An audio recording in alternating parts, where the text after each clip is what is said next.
To be earnest also has an opposite. So tonight, because you have a reason for it,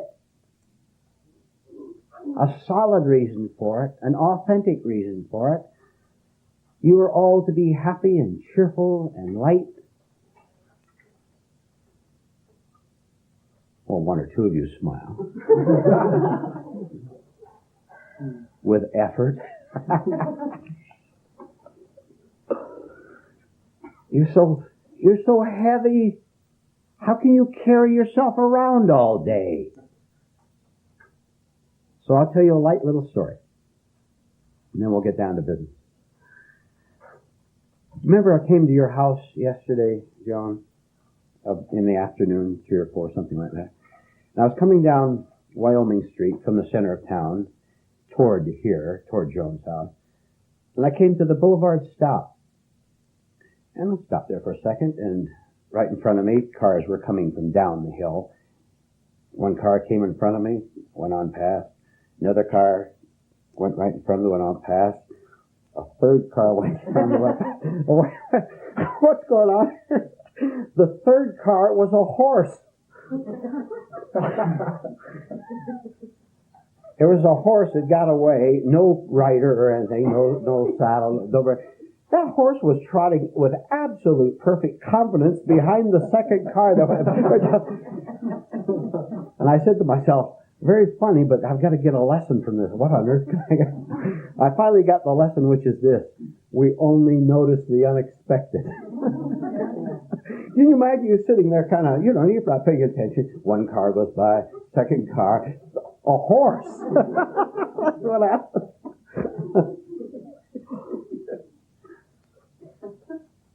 And indeed, we do only notice the usual. So tonight, we're going to have an exercise that will help us to notice the unusual. That is, the states that are always in us, but which we rarely witness because we're asleep. What we're going to do is, first of all, have Joan take the slip of paper I gave her. Do you have it? Yeah. Yeah. And read the top line in capital there, please. But before you do, just a bit more introduction. Tonight, rather than a straight talk, we're going to have a gigantic full-time inner exercise for all of us. And let me tell you, you'll never be given an exercise of more daily practical value to you if you will force yourself to do it. If you will force yourself to do it. You can't advise yourself. You can't gently suggest. You have to go against your inertia, your laziness, and do the lesson. Read the top line, please, Joan. Will it be better? Oh, anywhere. Sure. Get a chair if you want up there. It's going to be red and then... Yeah, sure. Okay. Off and on, see. I think I can. I'll do it from here. I'll just speak loudly. What is my state right now? There's the question. Write it down if you want. What is my state right now? And when you have it written down, look up, please, so I'll know you're through writing.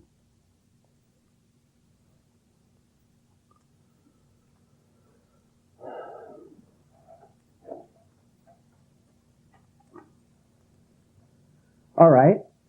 The question was, what is my state right now? Look and see. Can you tell right now as you're sitting here what your inner condition is? What's it like? Can you look at it? What was it like 5 minutes ago? An hour ago? At noon today, what was your state like? When you woke up this morning, how did you get out of bed? What mood, state, condition were you in inwardly? Can you remember at all what your state was sometimes during the day? All right. The exercise is this. To go through the day and the night, repeatedly interrupting whatever state we're in, to simply ask yourself that question, what state am I in right now? What state am I in right now? You can phrase it any little small way you want, but you get the idea. And you will be astonished at the end of the day, if you even record part of them, how many varied, contradictory, negative, passive, whatever conditions you find yourself in. Now you understand what you're to do with them? Absolutely nothing. You're not to do a thing with the state that you see in yourself. You're to see it and let it go. Just as the passive observer, looking at it and letting it go. Not doing a thing with it.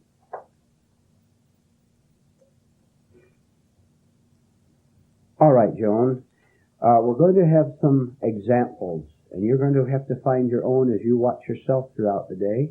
Interrupt yourself, and you do it during this class, during the break, and afterward, and tonight before you go to bed. What state am I in right now? Read the first example, Joan. 1. Practical everyday thought. All right. You might be in practical everyday thought when the boss asks you to type that letter, or you decide to mow the lawn, or bake the cake. This is right practical thought, isn't it? There's no negativity in it. You're simply doing something to proceed with the functions of everyday life, something that gets us through on the everyday level. So, you might observe yourself, as one example, I was just thinking about how to add up this list of figures in order to figure out my bills for the month. You have seen the state you're in at that moment. Next one, Joan, please. 2. Practical spiritual thought. Read that again, please. Practical spiritual thought. Practical spiritual thought. You need not read the numbers on them. It might cause some confusion, yeah.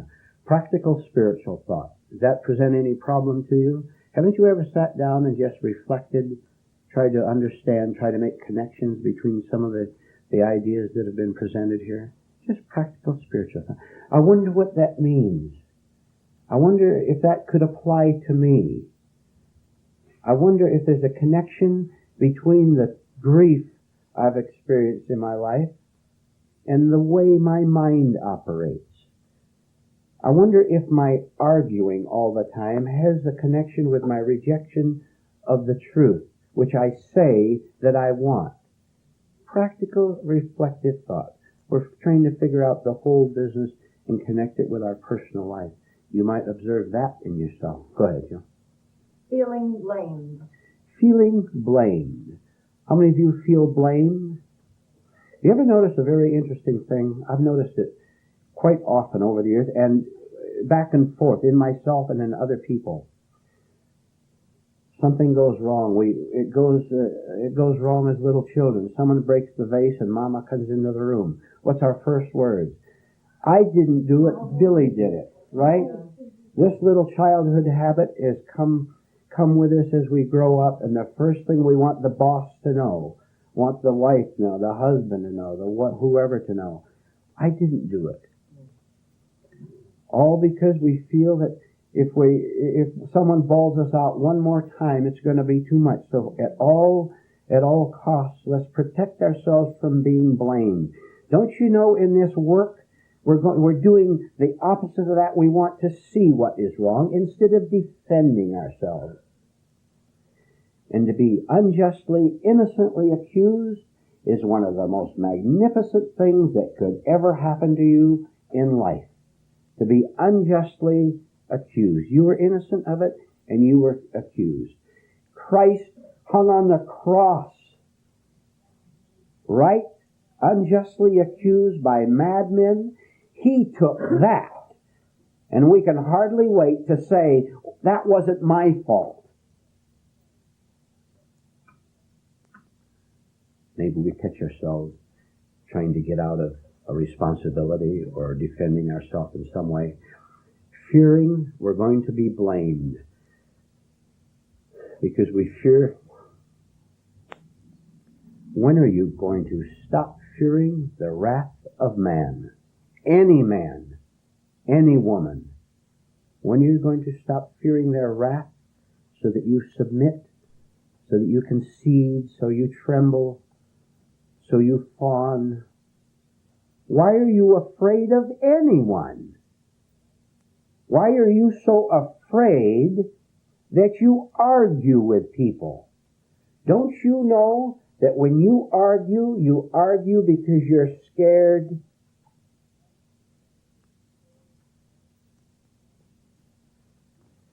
This class is building real courage, a confidence so solid, so whole, right into the middle of the lion's den.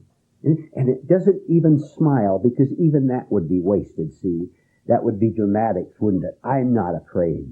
When you're not afraid, you don't say I'm not afraid, right? It's when I'm afraid that I say I'm not afraid. Read the next one, Joan. Fear of what I might do against myself. Isn't that a good thing to catch ourselves reflecting about?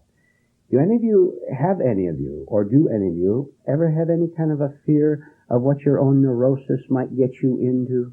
The trouble that you might get yourself into because you can't judge between what is right and wrong, between what is authentically good for you and what you assume is good for you? We walk right into it. Because in our present state, we haven't learned to transcend this nature that has got us into trouble all our lives. And we fight and argue to anyone who tries to drag us out of it. And at that point, by the way, truth will rest with you until you wake up. Truth won't argue with you. It will just stand silently and watch you argue with yourself. No one ever argues with God or with truth. You argue with yourself, and you know it, and you feel it, and you suffer from it. Never in the history of mankind has anyone ever argued with God. Not really. As an example or an illustration, you can find instances of that, certainly. But we're always arguing with ourselves. The minute we submit the truth to God, what's there to argue about? There's no argument at all, because we're not trying to protect our ego self. Go ahead, Joan. Wandering, reading but not absorbing. Have you ever read a whole page of a book without reading it? Yeah. Wouldn't that be good the next time this happens to suddenly say, I see what it means to be in a daze with my mind while my eyes were mechanically going through the motions of reading a page. Wouldn't that be a good one to catch ourselves in? Next one, please. Passive, nothing in particular. Sure. Sometimes when we've been very active in our mind, maybe working hard, the opposite swings over, and we're just passive. You're riding home in the bus, or sitting quietly on your porch maybe. You're not thinking of anything in particular. If you could suddenly turn your attention back to yourself, you would see, very simply, you're in a passive mood. Maybe you're quietly watching that cat walk across the lawn. Passive and quiet. That's part of our state. Go ahead. Relaxed, perhaps being entertained. Right. You remember you've been advised before, you're watching that exciting television show, but because you want to wake up, and that's a burning passion with you, right in the middle of that man winning the 100-yard dash in the Olympics, or the cowboy rescuing the maiden, right in the middle of that very emotional scene, you suddenly become aware that you were sitting there watching a television show. I am being entertained at the moment, and that's just fine. But know that you're being entertained instead of being so identified with that screen there that your emotions go on automatically, and you laugh and you cry and you get scared when the villain seems to be winning. Even your body is speaking and reacting to the scene there. Break it off. Break it off. Don't be identified with it. But the main point being, sometimes we need entertainment. Be aware of that state. Confused. Does that need comment? If we can turn our attention back and see that we're in a confused state. And then, by the way, we can do something intelligent, which is to not fight the confusion, not go into despair over the confusion, not to wail, why am I so confused, and where can I find help, or what can I do about it, or does this have to persist? Don't you understand when you wail over your confusion that that is confusion? Who is wailing over the confusion? Another confused part, which is a conspiracy to keep confusion going because you love your wailing. You love your tears. Your precious conflicting emotions are very valuable to you, and so you keep it going by saying, won't I ever get this in this class? How will I ever understand this? I sense there's something right about it. So you're keeping your own confusion going. Do you understand that truth is pure, that it itself can never be confused about anything? Therefore, who is confused? Confusion is the result of us trying to be who we are in illusion and not succeeding because we can't succeed. Luck. We don't want the answer. I want my answer and you want your answer. And you want your answer. There's the error. There's the confusion. I want my answer to my prayer, not God's answer.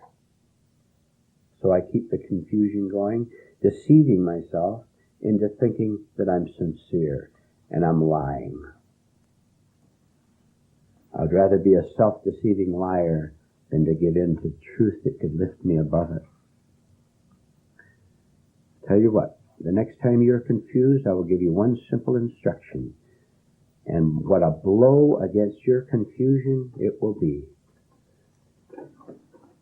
You will sit back, aside, the passive spectator, and you watch the confusion churning in your own mind, and you will say to it, I am not going to be afraid of you 1 second longer. And when it tries to bluff you and take you over, I said I'm not going to be bluffed, frightened by you, intimidated by you 1 second longer. Now get it. Get tough. You, the right part of you, which is a right thing to say, that is strong, that one strong right declaration is stronger than every confusion that has ever existed in the world since man began, all put together. One little candle of light to illustrate it will stand out apart from the darkness of the entire world.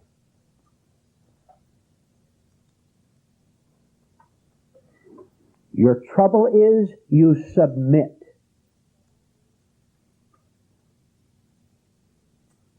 The minute darkness sees you're afraid of it, it's got you and it laughs at you and it keeps you and it's your fault. Because you refuse to let God do for you what you, on your level of intellect, cannot do for yourself. The confusion is on the level of intellect. You refuse to leave the level of intellect and let God do it for you, which He will do every time. And one little tiny part of God is you saying to confusion, I am not going to be scared of you anymore. You can rage and you can wail if you want. I'm not going to join you. Period. I'm serious. You know how serious we are now? You better be serious. It's your life. You stop being afraid of your own confusion. And you stop allying yourself with it.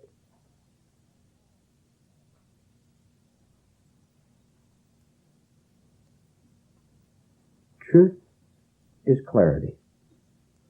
Ally yourself with truth, and you watch and see how your mind and your feelings and your life begins to clear itself, so that you don't do dumb things business-wise, socialize, etc.-wise.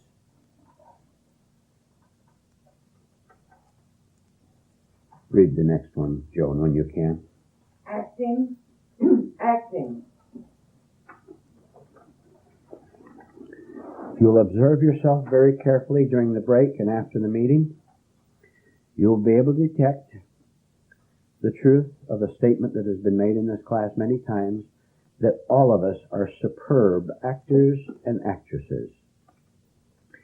Playing to the audience, whether the audience be one person out there or 20 persons out there, or the audience in here. We like to please our own self-made audience, made up of our vanities and conceits and ideas that we can really give a snappy reply or give a reply loaded with wisdom. Can we get off stage and can we start that by suddenly interrupting ourselves and asking, what is my state right now? I was acting because I was afraid of that person, that man who called at the door or whoever. And I put on it wasn't a big act in particular, it was a small one. It was a smiling act. I was acting very pleasantly and I didn't really feel pleasant at all. In fact, I felt uncomfortable putting on my pleasant smile and manner. And I knew I was divided and hypocritical, but it took me over. But I see what I can do. Right in the middle of talking with that man who for some reason I don't understand it, maybe because he's physically big or well-dressed, or he has a hard look on his face and he looks like my father. I'm not sure why. But if I can catch myself playing a role, a particular kind of role, asking his opinion about, I don't give 2 cents for his opinion, but I sense he wants me to ask it, so why do I do such dumb things? What on earth is the matter with my brain?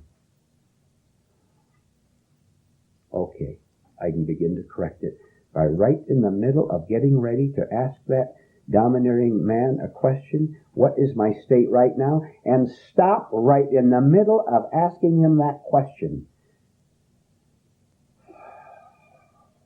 Regardless of my own fear of the quote consequences of him being disappointed in me for not playing the role he expected me to play. Dear sir or madam, I'm not going to play the role anymore. I told you that.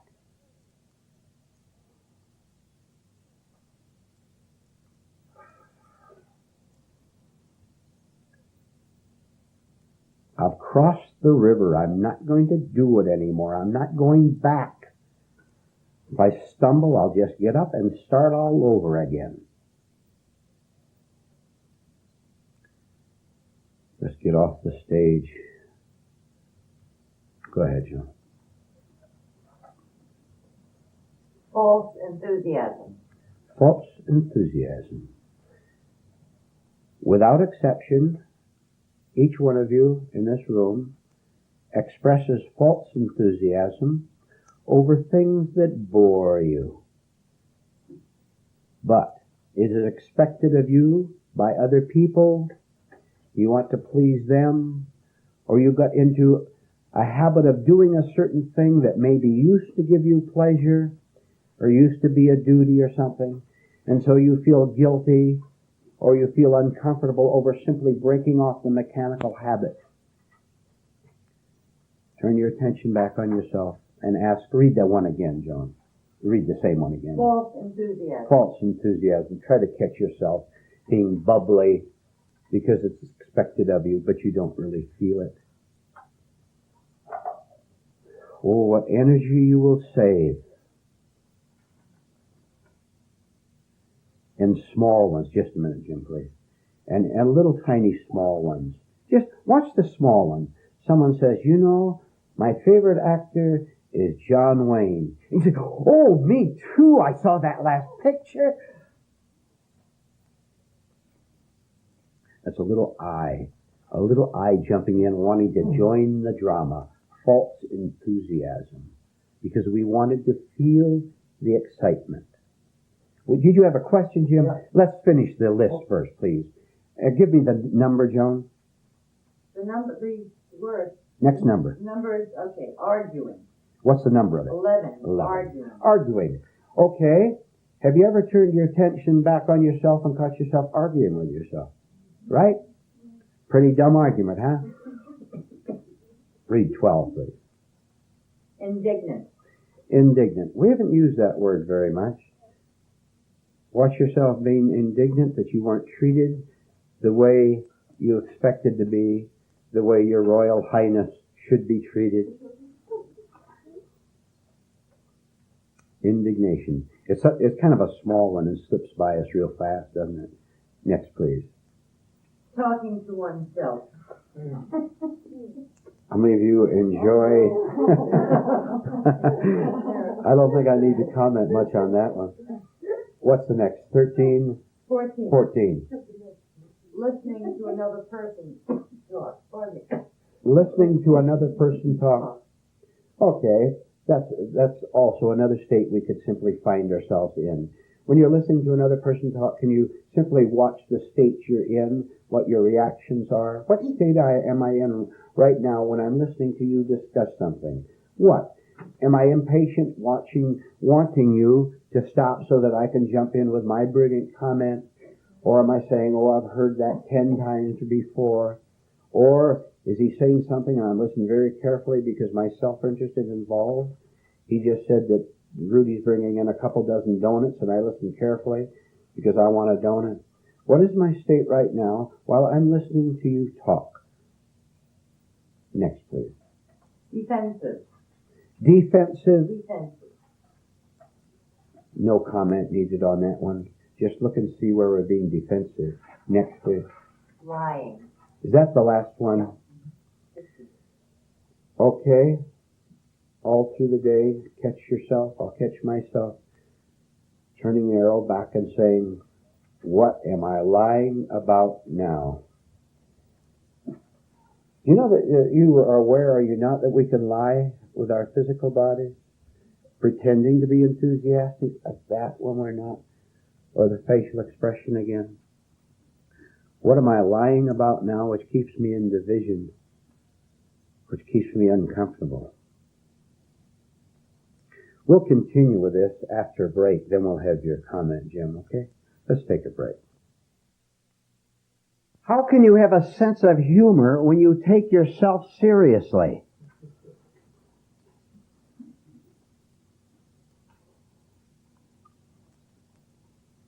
You think about it. Who are you taking so seriously? You're taking a delusion seriously, and it ruins a natural, proper sense of humor. Life is too serious to laugh.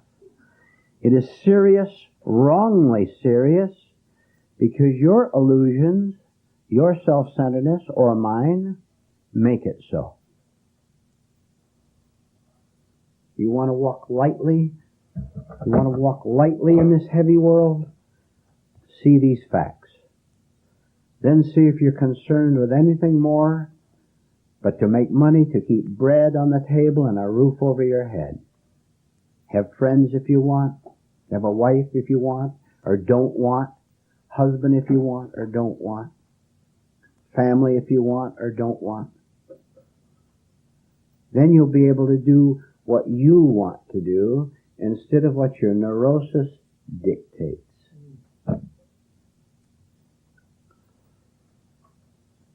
You are dominated presently by your own neurosis. This is your slave master.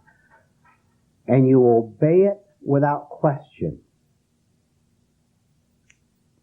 Happy, happy days. When are you going to revolt? When are you going to say to your confusion, you are not going to scare me one day longer? And if I fail and you scare me tomorrow, I'm going to come right back and refuse to let you repeat it the day after. You fail in that, you come back and say it again. You fail 10 times, 50 times, 500 times, you come right back again. Persistence is one of the greatest powers you have for changing your internal state. You think about the word persistence and add it to your weaponry. I'll tell you something very astonishing. Then we'll have Jim's question, if he remembered it, and open comment. Listen to this. When you give proper, full, right, whole attention to a negative state, it disappears. You cannot give attention to a negativity, rightful attention, and have it continue. Now look, I know what you're thinking. You say, well, I saw my anger yesterday. You caught one fleeting little glimpse of it, and then it took you over and you ceased to see it. You saw afterward. How long afterward? 10 minutes? A day? A week? You saw afterward? Don't you know what right attention is? We can give a synonym for it. Right attention is pure seeing. Pure seeing. Pure light. And in that light, that impudent feeling that we had, that feeling sorry for ourselves that we had, cannot exist. They can't exist together. It's one or the other.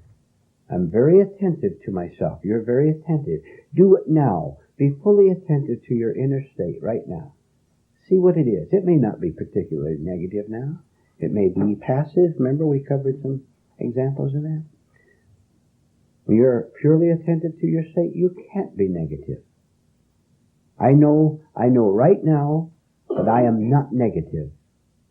In a very quiet, the state that's hard to describe because there's nothing there to describe. There's just something there. But it's not acting wrongly. It's not injuring me. It's not trying to prove anything. And it's expressing itself physically through the gestures that I just did like that. And my voice. If you want to destroy the negative state, stand aside, be attentive to it, and watch at first how it weakens itself, which is the toothpick in front of the truck rolling downhill.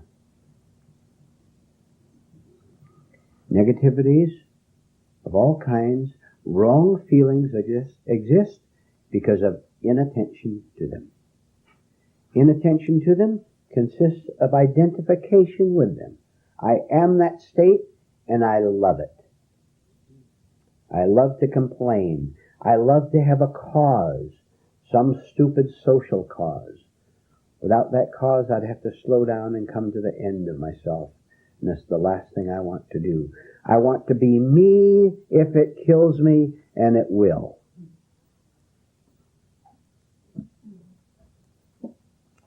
As an exercise, because you cannot be fully attentive right now, you watch your state, be attentive to it, and then as an exercise, slow it down.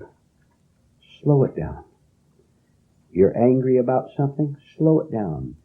And one way to do that is to relax the physical body. You watch what a jolt that gives you. You're real mad, you're angry, you're indignant. You deliberately relax the jaw and you watch the jolt it gives you. Because your physical is going in opposition to the emotional, isn't it? The two are not harmonious anymore. And that jolt makes you conscious that you were angry, that you were in a state of cruelty or whatever. You've given it a jolt. Okay? All right, Jim, go ahead, please. In the Nice and loud, please. question of like false enthusiasm and lying, I'm trying to clarify in my mind the thought of acting a part which you don't feel. Yeah. Is that a form of escapism? Of course it is. Of course it is. Do you know, I'll tell you. Now, Go ahead. All right. because you see, in selling conditioning, you say, okay, act enthusiastic, you know what I mean, if you don't feel it. Wow. And then there's a contradiction. But then you see, in persistence, doesn't contradict that because you must give your attention in persisting, not running from it. Is that correct? Say that again, Jim. I lost you. In persistence. Okay. Okay. Persistence. You're not bringing in a different part that you don't feel. You're trying to persist in seeing your conditioning. Okay. Oh, yes. Now there's the confusion that I guess that The whole conditioning is trying to change a situation. No. The seeing is the beginning of light. The seeing of it. And you'll get a jolt, you know. You'll understand. Have you ever been told by someone, let me pull an example out of the air. My, but you're nervous. Well, what are you so nervous? You didn't know you were nervous, did you? No. Because you were walking in your sleep, getting the book down, and someone says, what are you so nervous about? And you may even resent, maybe, we have different, resent that person telling, why? Because he is telling you that you're unaware. Oh, I was asleep. And we resent him telling us that we're unaware because we have images that we know. I know when I'm nervous, but we don't. This business of false enthusiasm alone could be tracked down and expanded and see how much we're involved in it because we think it's expected of us, for example. And also because we want to feel as if we're doing something logical, purposeful, worthwhile with our lives. To ally ourselves with a cause, any cause, a little one, even a good cause. You understand, do you not, that you can do good things for a bad reason? Yeah. Understand? You can give a whole day of work to the charity organization, and on its level, it's good to help those little kids, train them to add figures or whatever you're doing, help those little kids doing down at the orphanage. Good on that level. You're doing it for an egotistical reason, and you are destroying those children in a way which you'll never see until you see you're doing it to give yourself a purpose and watch how you want somebody to know about it. Yeah. I go down to that orphanage every day at 8 o'clock and work till noon to help. Someone's got to help those little kids, You're evading your own salvation. Right? False enthusiasm is in there. Acting is in there. Contradiction is in there. Because right at 10 o'clock, when you're right involved in helping those little kids, the vague, fleeting thought comes to your mind, oh, I wish I was out back home making those little baskets I like to make. A right hobby, something you like to do. Say, something good for you. That's where you express yourself. You make baskets, color them, and it's fun. That's good. You want to do what you want to do to make these baskets, but I can't do that because God said help little children, and you resent the whole moral mess because you want to be doing what you want to do, but you've got to be good. You're driving yourself nuts, right? Okay, let's not drive ourselves nuts anymore.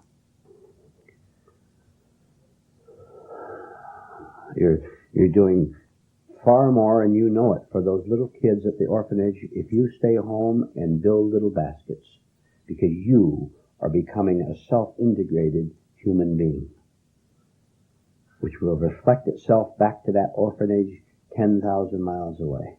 Just a little bit of reflection. But if you do it, and you do it, and you do it, and you do it, the reflection would grow, and it isn't going to happen. Don't expect it to.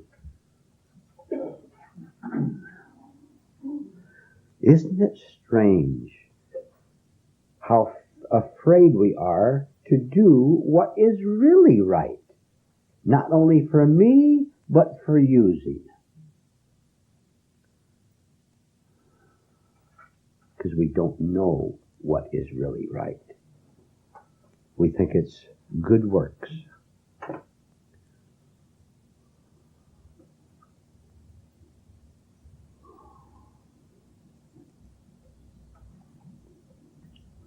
Comments, questions? Yes.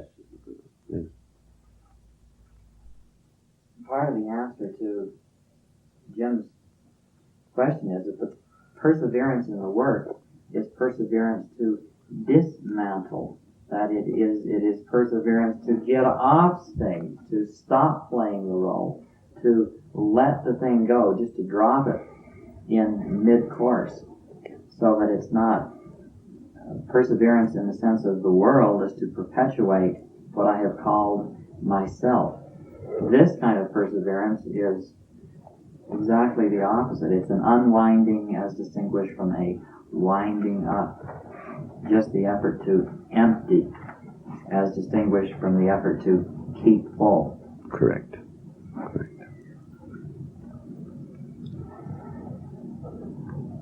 I was thinking today of an illustration. I've been waiting tonight for a way to bring it in, but it does connect with everything we're talking about, so I'll bring it in. Just simply an example of what we're talking about. Self-division, how the outer is different from the inner. I was at a long time ago, when I lived in Los Angeles, I was at a live television broadcast studio where a TV show originated. And I was seated in the audience, and the show was on below us there, with cameras from the stage and the audience out here. And the master of ceremonies of this particular, I think, game show or something like that, call it a game show, was a very famous man whose name you would recognize, possibly if I was to mention it. Very famous for his dynamic personality, his broad smile, his happiness running around the stage there. And of course, that's the way he was. When he came in, they give him the music, and here's the host, and he runs on stage. Usually that makes it more dramatic than if you slouch him. And the music flares up. So old Happy Jack jumps around the stage for a while. And then they came to an intermission in the show. And he came over. He also was sort of in charge of the audience, telling them what to do, where to go and all that. And his manner changed. He said, "Now, if you go out during the intermission, you will not be allowed back in." His mask has dropped a little bit. It'll drop more in a minute when I get to it. Just a little bit. He was telling us, if you go out during the intermission, you can't come back in. The reason being, of course, you know how the camera pans on the audience, and they want that room full. The last thing they want is empty seats or a half-filled house. Boy, this is the greatest show on earth. Everybody wants, it's part of the commercialism. So very sternly he said, if any of you go out now, you can't come back in. So a couple minutes later, 2 or 3 people got up and walked out. And this man was standing, and he turned and he walked them, looked at them, and you never saw the difference, such a difference in your life between Dr. Jekyll and Mr. Hyde, of this very happy, smiling thing. His whole complete, in a little incident like this, his mask dropped, and you saw a scowling, angry, sour face, sneering. He was actually sneering at the people who, first of all, walked out, and secondly, who didn't obey his instructions, stay there to keep the audience filled up. This is the world, the happy exterior, who sends people to war, who gets people involved in endless problems, health problems. This is the world. All right, what masks do we have that we're willing to turn our attention back on ourselves and say, how am I behaving in false pleasantness right now?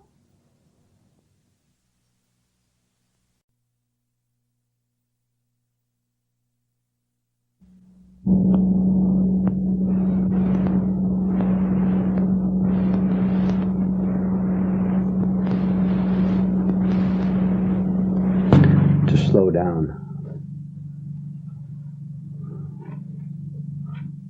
You're the boss. Write down a reminder sentence, please, something we haven't discussed for some time. You can remind yourself of.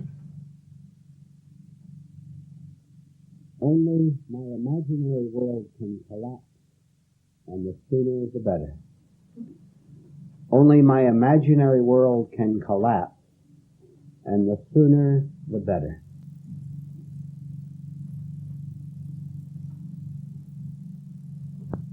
Only my imaginary world can collapse, and the sooner the better. And if you don't understand that after the break, you might want to ask questions about it. Let me review what we covered last night and which we're going to continue with this morning, which was an exercise in going through the day and night, simply interrupting ourselves as often as possible to ask ourselves, what is my state right now? To simply see whatever condition, emotional mood, passive state, thought, what condition am I in right now? In order to interrupt it, to put an end to the tyranny of mechanical states which keep us separated from who we really are. Because we identify with these states and say I to them without knowing that we do that. I am angry. If you did not say I am angry, you couldn't be angry. You always say I am angry, whether you're aware of it or not. I am depressed. If you didn't say I am depressed, you couldn't be. So we're captured really by our unconsciousness, by the repetition of calling ourselves this or that state. In one sense, we are that state, because that's all we are at the time.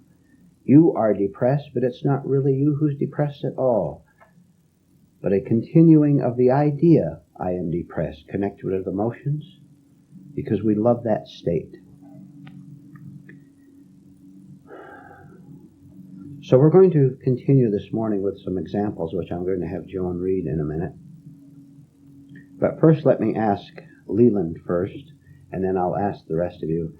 Leland, you were in the kitchen when I came here this morning. I was the first one here, and the whole atmosphere was very quiet. You were in the kitchen working with something. What was your mood when you and I were alone, speechless between each other in the room this morning? In the kitchen. Yeah. Self-observant. One of the things that you've said to us is that for a person to be genuinely awake, alert, there's no false agitation, no sense that something must be going on, so that you're just naturally at ease with whatever's going on or whoever happens to be there.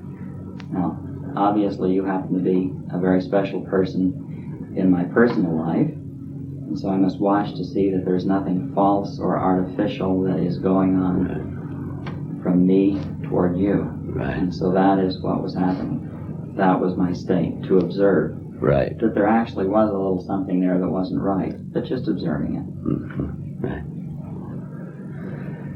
Right. We find it so uncomfortable to be with the silence, don't we? Now, if you and I had not been working, I was working too, of course. We were both observing, watching things on.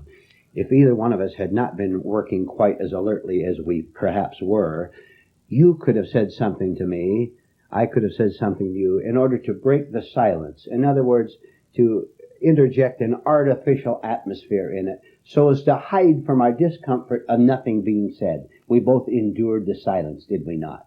So now we have a little bit more than we had we broken it in order to run away from the discomfort, if it indeed was there. All right, you were given instructions to see what your state was at any given moment between last night and this morning. Who will volunteer to tell us that you actually did the exercise and what was the result of it? Rudy. Well, this morning I was watching at first I was reluctant to get out of bed and wondering what time it was. But one of the things that I was noticing, or I'm not sure, how the body or thoughts were trying to take over, and each one of them saying, I am you, you know. That's pretty good. The thought trying to tell you, I am you. The exercise was to catch yourself and say, what is my state right now? Don't you underestimate this exercise. You value it. You'll see why later on if you don't see it now. Larry. Driving back this morning from Henderson back up to Herrick, I saw myself in a very grumpy mood. I saw my mind say, you see the mood, now just observe it. Okay. I saw that while I was trying to watch a grumpy mood, for a split second, I was not grumpy. I don't have to be grumpy. See how that connects with the sentence you were given? Grumpiness is an artificial world, and the sooner it collapses, it's not necessary. It's an imposition on us. Do you ever consider it that way? Just a comment on Larry's comment, that we are being imposed upon by darkness because we don't realize that our real nature is light. We're deceived by darkness because we fail to understand, comprehend, that our authentic nature is light. And when we realize that our authentic nature is light, can there be any boasting in that state at all? Can we compare, for example, with another, even if we've actually understood that our real nature is light. Can we have any superiority to anyone else who we know is still struggling in the dark? We have that much light. Can that ever boast? Can it ever be self-righteous? Can light ever be self-righteous? Any other volunteers? Sarah. Well, I saw at one point this morning I was running late, and I could see that I was very tense, very nervous about this. And then a little voice set in, one part of me blaming the other part for not taking care of this thing yesterday, and saying, well, if you'd taken care of this yesterday, you wouldn't be running late today. If you're late, whatever you do now, and this is a work project, don't you run a signal or exceed the speed limit and get a ticket. That would be breaking a work rule in itself, wouldn't it? Does that mean that you're not driving consciously, which means including obeying the traffic laws? Better be late, and if you're 15 minutes late, when you slam that car door, you watch the mood because the crisis is coming, and you've been bawled out for being late, right? You open the door, you walk in there consciously expecting the storm, or you might be surprised that nothing will be said. That'll really shock you, won't it? You want to be the center of attention or being bawled out, you don't get it. Okay. Who else? To watch myself last night after the meeting, as I wanted to enter my house, I was trying to put on a cheerful act. Why? I don't know. I have always been doing things, just, as you spoke last night of being an actress and an actor, that's how we approach others to make them believe we have been cheerful, artificial, very artificial. Right. And also, do you realize there's a certain reflection back on ourselves? When we're cheerful in front of other people, we're trying to convince ourselves that this is the state. Not only them, but ourselves that this is the state, which is a form of self-deception, and you will feel a pain of the pretense. If you're very observant, you'll feel the, I wish I could get off the stage sort of feeling, right? All we have to do to get off the stage is to walk off it. Nothing real prevents us from walking off stage right now. Nothing real. Only our delusions that we have to maintain the identity of that, whatever role we're playing out on the stage for the theater of life. That we're nice. Whatever. Any other examples? Yes, Benny. I didn't realize this was a project, but I was self-observing as I can. And I always go through that when I approach the house of what am I going to do when I face this group? What am I going to say? Going through all this. Right. And as I got out today, I kept watching myself as I walked across the street, approached the group, Right. and then I saw you by yourself there after I had said good morning to the other group. And this little thing in the back was saying, well, here you've got you've got Vernon alone. Why don't you say something interesting? And then the other voice says, look, you have nothing to say, but just say good morning and walk by. Yes. As I entered the door after I had done that, I felt an uneasiness that I... Yes.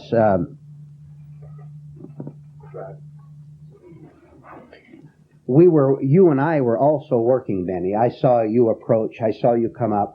And for my part, I said to myself, of course, I'm not going to say a thing to Benny. I'm going to, if he wants to say something, I'll respond. That's fine. Yeah. Good morning again or whatever. But no officiality. So I watched you turn the corner. You turned your head down just a little bit, right? Mm-hmm. And went on in. We're both working. That's the main thing. That's all that counts. Any other examples before we go on? All right. We're going to continue. Joan is going to read out loud some more simple examples of how states we might catch ourselves in. Go ahead, Joan. First one is wishing company would leave. All right, the next time you have company, I knew that'd get a laugh because we all do it, don't we? That nice company that comes over and dinner's over and you get a little tired of them and they get tired of you maybe, but they don't even know how to leave. You know the best way to leave? Get up and leave. So next time we have company, don't feel guilty about it. Simply see my state. What is my state right now? My state is wishing that company would leave. And do you realize that that could be for very practical reasons? You're tired. Your social center, which we all have and which is proper, we have a social center right in this room. The social center is tired. It has played its part for a while. Now, solitude, the opposite, wants to take over, correct? So why do you condemn yourself? That's natural, right? See how if you understand the opposites, many other things become clear? You don't hate your company, you really don't. Your instinctive center of wanting now to go to the opposite and relax. You put a lot of energy out in talking to your company. You've exhausted yourself. You want them to go home. All right, what are you going to do if they don't go home? Go into negativity over it because your instinctive center says you want to be alone? No, you're going to watch that and use that as a project in not being negative that they don't go home.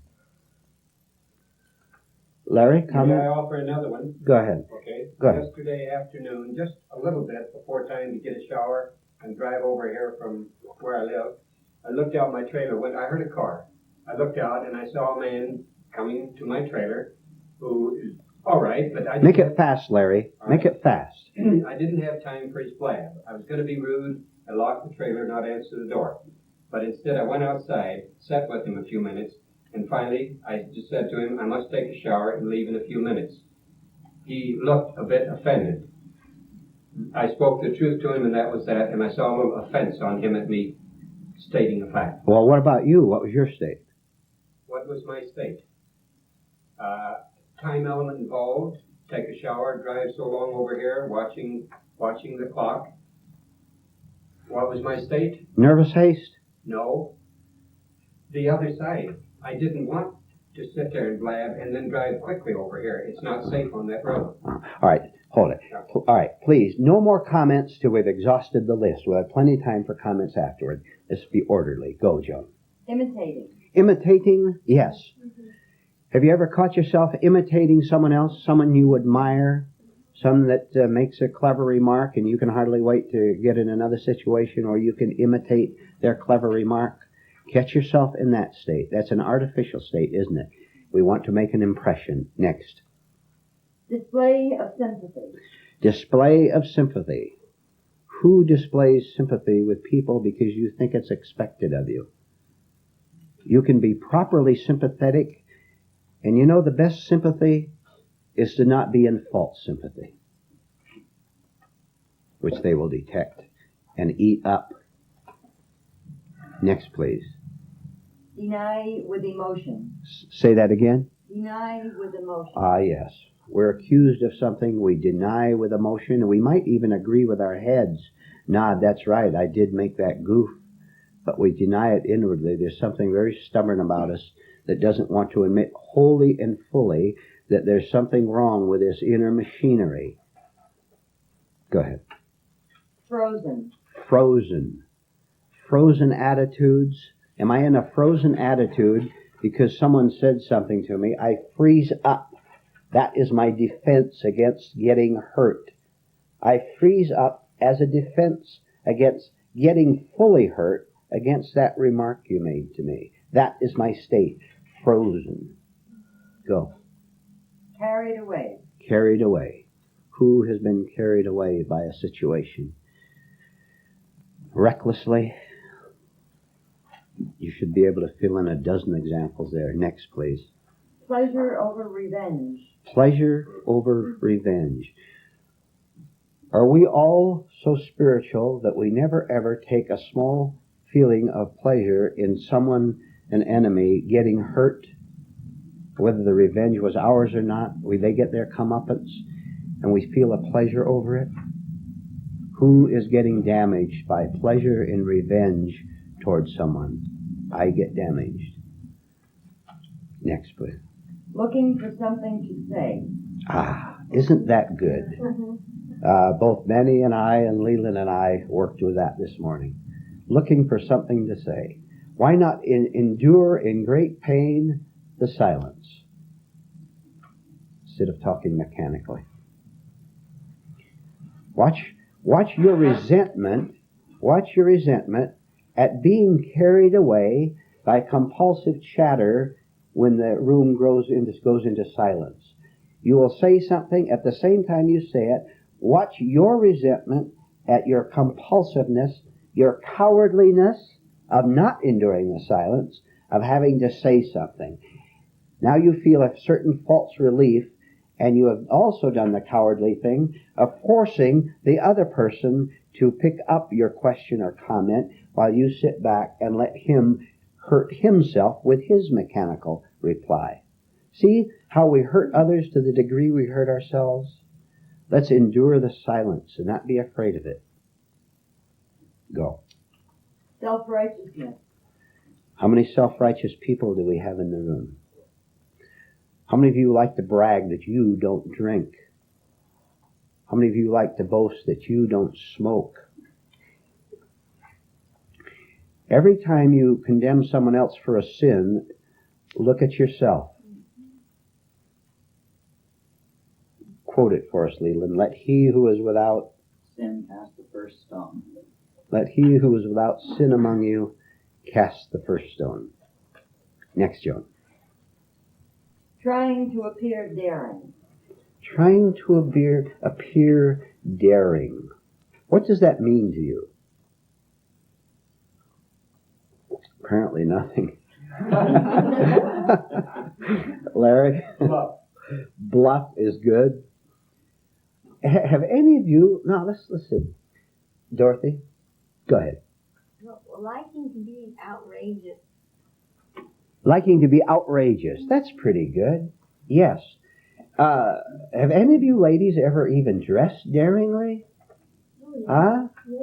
Huh? Yes. What are you trying to tell us about yourself when you dress daringly? That you're a daring woman, Joan? No, that you really don't. Are we care getting what- too close here to embarrassment? I do what I please. I don't care what people say about how I dress. That's good. That's very good. Zena, That I'm sexy. that you're sexy. Yeah. Uh-huh. And can arouse sex in men, maybe? And maybe make the ladies jealous over what you've got? See, you were thinking that. I said it. See how daring I was?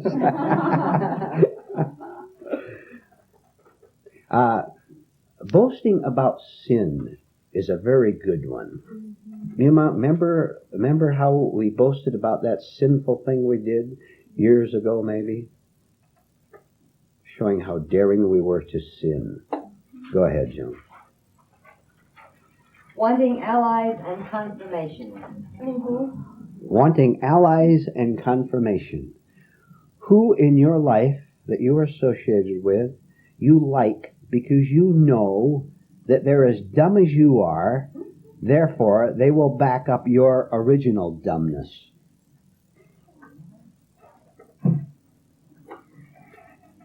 Write down a sentence. No allies ball bat. No allies. Who does not understand ball bat? Does You, it mean just a place? Or mean that you don't understand? Does it mean this? Joan, please. It's an exclamation point. What And is okay, it's the ball, the baseball bat on top and the baseball underneath. Oh, okay, thank you. Oh, thank you. No allies.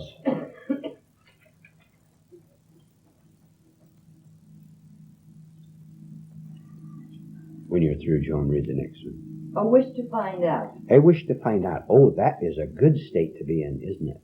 A wish to find out. Go on.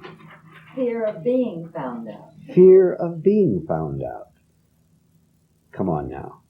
What is each one of us hiding? And I'm not talking about your personal private life, which is yours and yours privately. What psychological state can we catch ourselves in so as to shock ourselves into seeing that we're hiding it from ourselves even? How many of us in this room are not as nice as we like other people to think we are? Right? How many of us are hiding hatred of someone who is nowhere near us physically? Papa, Mama, who? Children? Friends, former friends, ex-husband, ex-wife?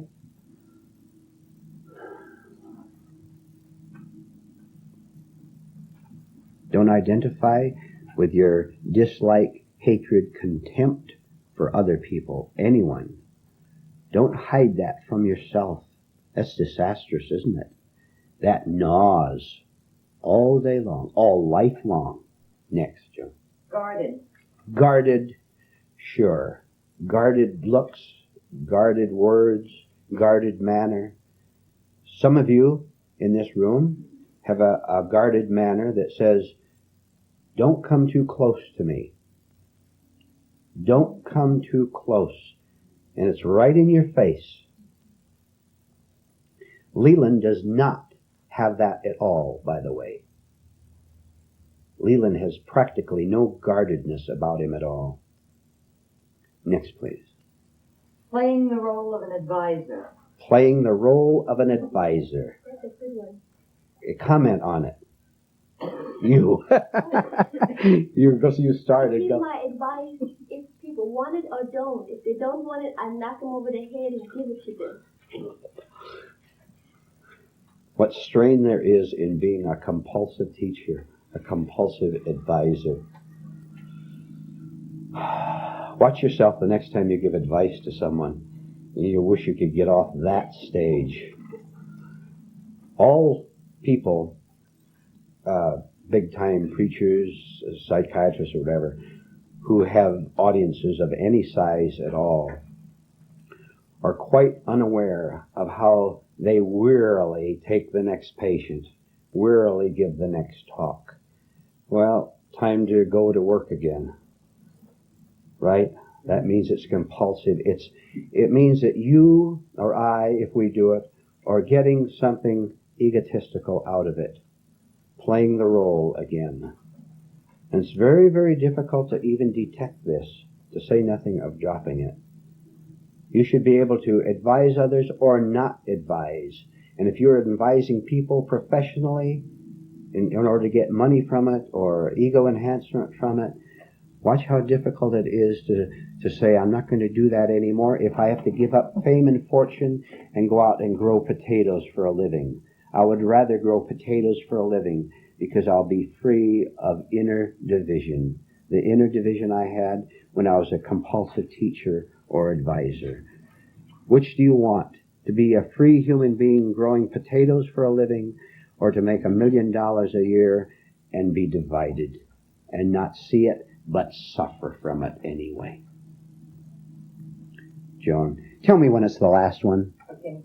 Doubt about my rightness. Doubt about my rightness.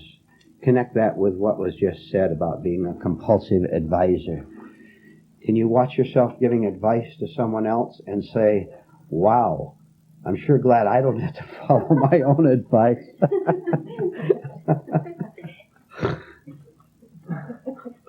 What's this little byplay here? Certain of us have been known for giving work projects to other people that we can't do. Go, Joan. Do not understand my heavy spirit. Do not understand my heavy spirit. All right. You're going through the day and all of a sudden you ask, what is my state right now? All right. Your state right now is that you're in a heavy spirit, but you can't understand why it's there. Just look at that. That you can't understand why you're heavy, why you're depressed. That is valuable self-knowledge for you to know simply that you do not understand it. Now, seeing that you do not understand it, you have blocked yourself from going into an artificial solution to it. I'll turn on the music. I'll run down to the store and shop. Because there's a certain little pleasure in wandering around the store and taking this or that. I won't go to the store this time. I'll stay home and suffer consciously. over my heaviness, which will enable me to eventually understand it next. Last one. Last one. A wish to be shocking. A wish to be shocking. That connects somewhat with another one that we had. Making shocking statements to people, for example, using bad language. Right? Yeah. Let's catch ourselves right in the middle of trying to be shocking or trying to impress someone else. Someone. The two could be together depending on the degree. Trying to shock someone or impress them. We are always trying to tell someone the kind of a man, the kind of a woman that we are, in order to keep up the picture we have of being this or that kind of person. What is my state right now? Look at it. Try to slow yourself down at the minute you see it. Slow down everything, and that will increase the clarity of your observation of the state, which with long years of hard work will free us from the state. Because we'll be above its opposites. Its opposites. If I can see my phony cheerfulness, and die to that, I can never get depressed again. My phony cheerfulness, for example, the phony cheerfulness of having an ally, someone to agree with me. Someone to agree, I know, someone to agree with my phoniness. If you have an ally who will agree with your trueness, hang on to him or her. Hang on to the class. Someone who will agree only with your trueness, with your effort to find out what is true and what is false. Can't you see the difference in that? In wanting an ally to agree with your falseness? For example, that excitement is what life is all about. Someone who agrees with that is your enemy of self-awakening, is he not? But someone who says, let's examine this excitement that we're always chasing after. Right up here. You don't have to go outside the house to chase excitement. You can go into it right here. Oh, I think I'll read about an island in the Pacific and daydream how nice it would be to live out there. You're chasing excitement.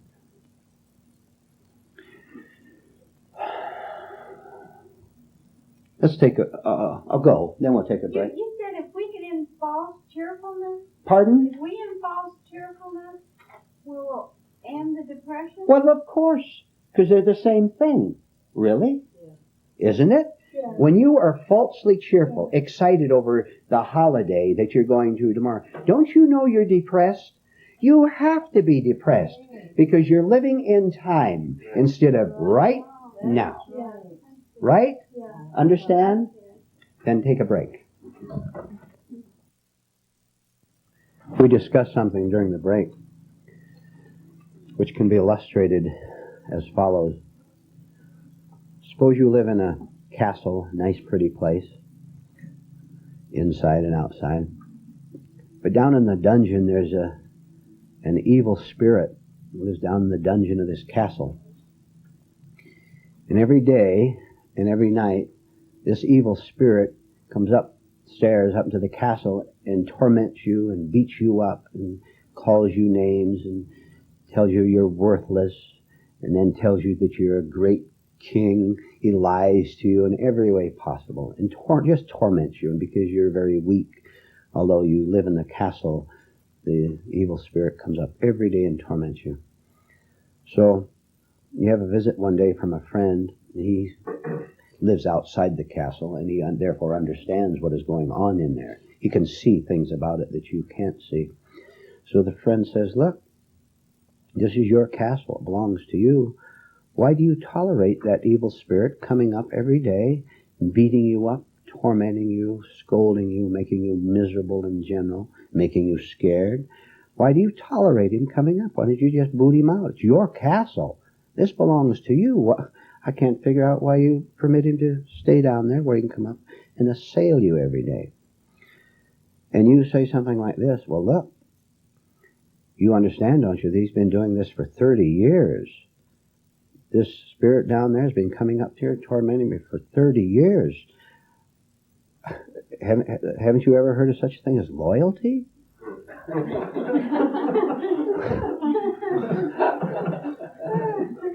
This is exactly what we do. We are loyal to our neurosis And what a fantastic thing to be loyal to. And we feel guilty about trying to kick it out of the dungeon in our castle. Look, if you don't understand anything else, you understand this is your castle, and you handle it, you're in command of it, and you can kick anyone and anything out that you want.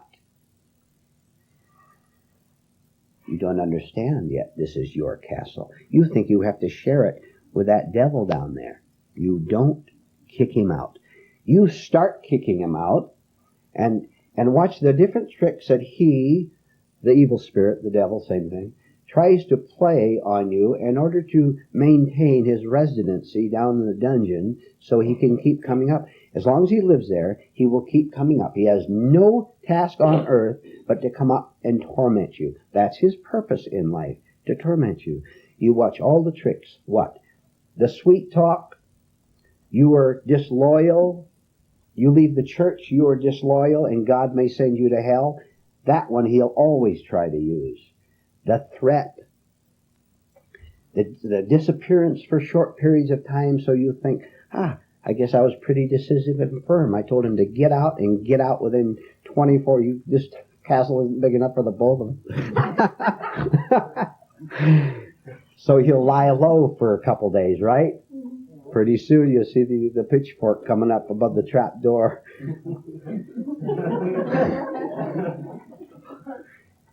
Watch the tricks. All right. I will tell you right now, and this is it. This settles it. The castle belongs to you and to you alone. It's yours to kick him out. It's your part. It's your duty.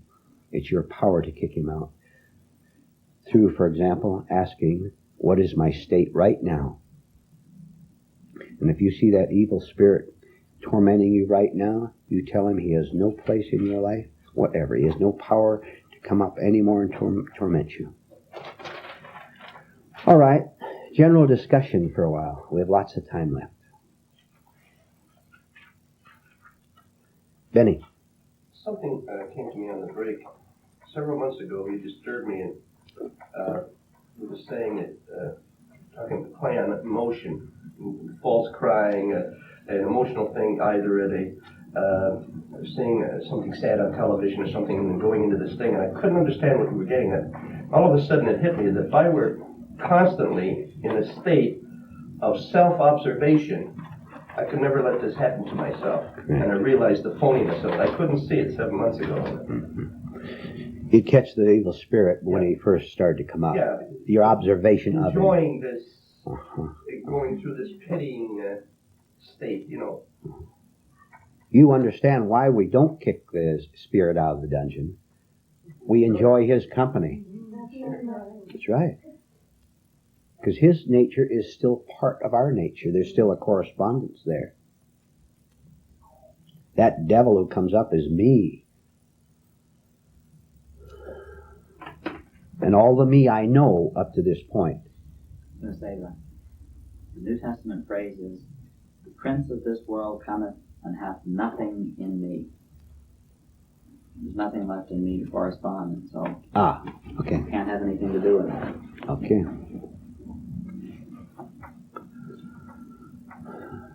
How about asking ourselves, what am I consenting to? What am I consenting to? You see the connection, don't you? What am I consenting to? You'll find that we consent to it, to repeat a previous point, is because we have a very, very peculiar fondness for being tormented. Now, how dumb can we get? A peculiar fondness from being tormented. And you understand why. All right, I will ask somebody. Why do we have a peculiar fondness for being tormented? And I will ask Larry, and then Rudy. Real fast and brisk, Larry. Try to falsely prove to society how strong and tough I am. Okay. Well, you said it, Vernon. We have to be loyal to somebody. We have to be loyal to something. Yes. Yes, okay. Lorraine. Keeps our eye in faith. We are at least a tormented person. That's what I wanted to hear, yes. That's a good answer. Yes, John. It's a delicious false feeling of life. Delicious false feeling of life. Yes. How many do not understand that false feeling of life? Who does not understand it? All right, everybody understands it. Rudy, you want to say something? Yes, this feeling of loyalty connected with our neurosis is almost similar to when we feel sorry for the downtrodden. We want to take commune too. Downtrodden masses is the Downtrodden phrase. masses. Right. Linda. This thing where you don't want to give up your suffering because it gives you a feeling of life, and you can see that same thing in a relationship that you see as bad, but you don't want to end it because that's all you have. Correct. That's very true. Pardon? That's very true. It's scary to give it up, isn't it? Do it. Do it. Defy the fear. Write that down. Defy the fear. Defy the fear.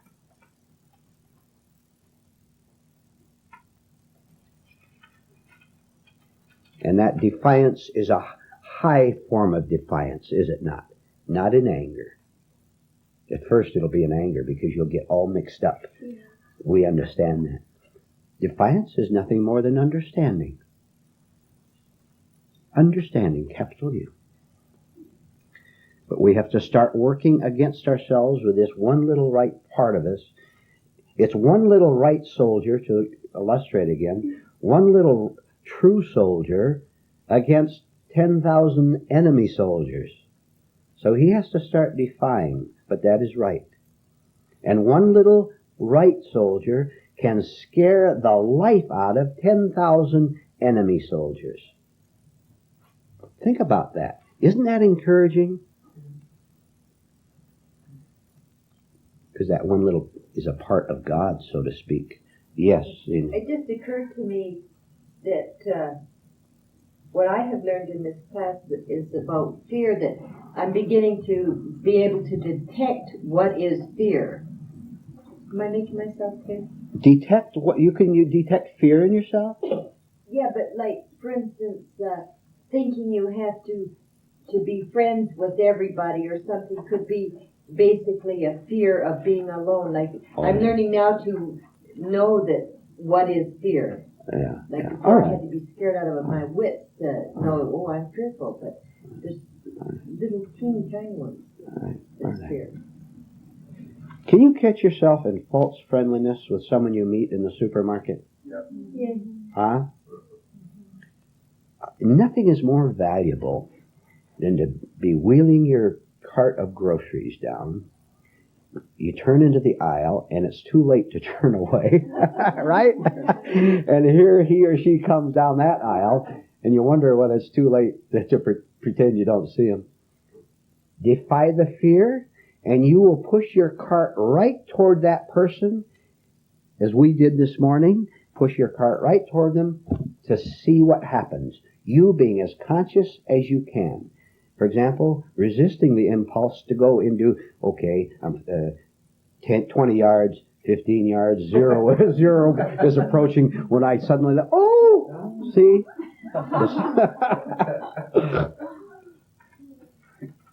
Watch what happens instead of preparing something to happen.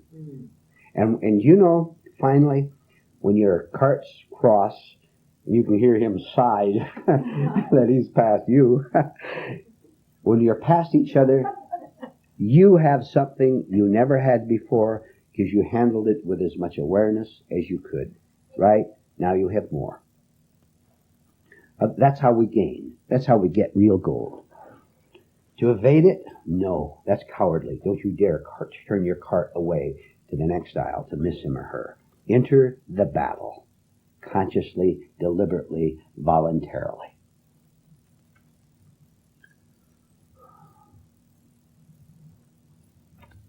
A few weekends back, you said you hoped that we would have a crisis in our lives. But I've forgotten why. Connecting with this, sometimes when I have a small crisis where everything goes beautiful and suddenly something happens and everything looks sour. And then I want to be thankful for the crisis, but I don't know really why yet. I want to be thankful for the crisis, but I cannot do anything right with the crisis yet. Do you know what I mean? The crisis confuse me. I react, I fight them, I still fight the old way, and yet I say, well, Vernon said to be thankful for every crisis, but it doesn't work yet. All right, let's cover both ladies at once. First of all, obviously you don't hope for a crisis. Why do you hope for anything?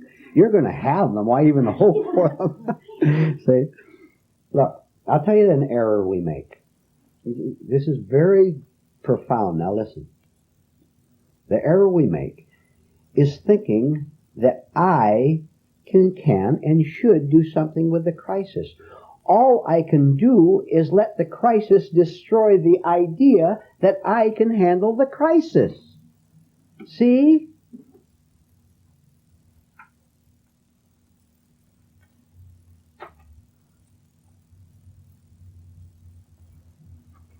Alan. I can see something similar in allowing people to intimidate me. A man might walk up and say something or give me an intimidating look and tone of voice and so on. And I permit it because I'm helpless, so to speak. And then I say afterward, I say, well, now be alert because it might happen again. And if you're ready for it, perhaps you can gain something from it. And then a half an hour later, it might happen again, exactly the same way. And the second time is verifies that I'm powerless to. Your nature is powerless. Your old nature is powerless. But you can die to that, can't you? Well, I certainly hope so.